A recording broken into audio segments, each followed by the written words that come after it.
So it was my sophomore year of college. I'm at a typical college party in the basement of some shitty house with a decent amount of people and loud music. I've never really been into binge drinking, so I only have one drink the whole night. Everyone else, though, is drinking a lot and getting trashed. The whole reason for the party is this girl, we'll call her Jenny. It's her birthday, and she's been drinking a lot for hours, and at this point, she's wasted. So the party continues, and I'm just observing the actions of people around me. There's a beer pong game going on and some music playing in the other corner. We've all been friends since freshman year because of our strong emotional ties and common interests, which makes us a primary group, so I know everyone's relationship with one another. Which means that I know about Jenny and this one guy, let's call him Rob. So Rob is playing beer pong with his buddies, and Jenny comes up to him and starts making out with him. He backs away and is clearly uncomfortable with her actions. It's kind of awkward and no one really knew what to do because everyone knew they were talking, although it wasn't official. Jenny was clearly intoxicated and Rob wasn't, which could be why he was uncomfortable with it. Well, anyway, Jenny ignored Rob's hints and pulled him into the next room to make out with him some more. A couple minutes later, he came back into the room, visibly shaking, and asked his friends if they can leave. They asked why, and he said that Jenny is really drunk and making him uncomfortable. They did this kind of bro thing where they were all like, dude, what do you mean? Why aren't you interested? Kind of like, she's right there. What are you waiting for? Well, he wasn't interested, and his friends weren't helping, so they stayed for a while longer. Throughout the night, Rob would get pulled back into the room for a couple minutes and then return with the same uncomfortable look.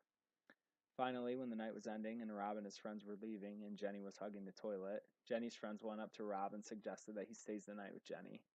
He said absolutely not, that she was way too drunk and he was uncomfortable. Jenny's friends got mad at Rob, saying, come on, it's her birthday. How can you not stay over for her birthday? That's all she wants.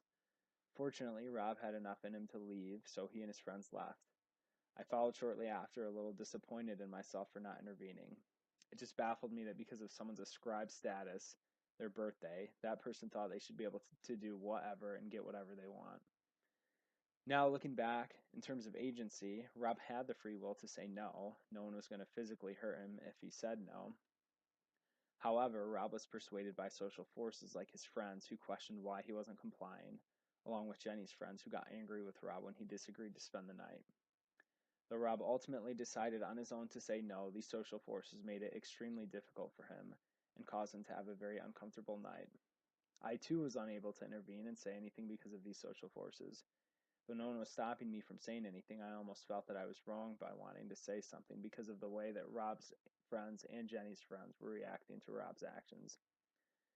This group was employing a mechanism of social control, attempting to force Rob to comply with the social norms of college, which are to drink a lot and spend the night with whoever, whenever, and with as many people as you want. Rob did not conform to these college norms and instead was rather deviant, which is probably why his friends were confused and Jenny's friends were mad. Now, social inequality is the existence of unequal opportunities and rewards for different social positions or statuses within a group or society. The reason I told this story is because it didn't have to do with economics. It had to do with an injustice that happens at college campuses all of the time. It can happen to anyone, no matter your race, gender, or sexuality. On this particular day, Jenny was given a social status in that primary group because it was her birthday. Because of that status, Jenny's friends, and Rob's friends were allowing her, without question, to force Rob to do things that he did not want to.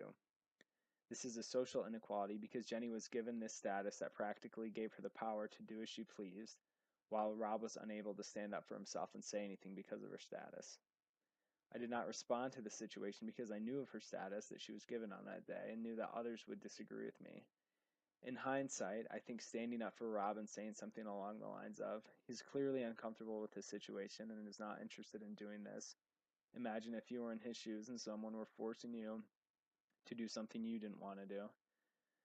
I think having them think about the situation and what it would be like if the tables were turned would be the best solution because they would actually think about what they were doing. I think though it has become such a norm of college to be able to do whatever you want on your birthday that they were unaware of the harm that they were doing.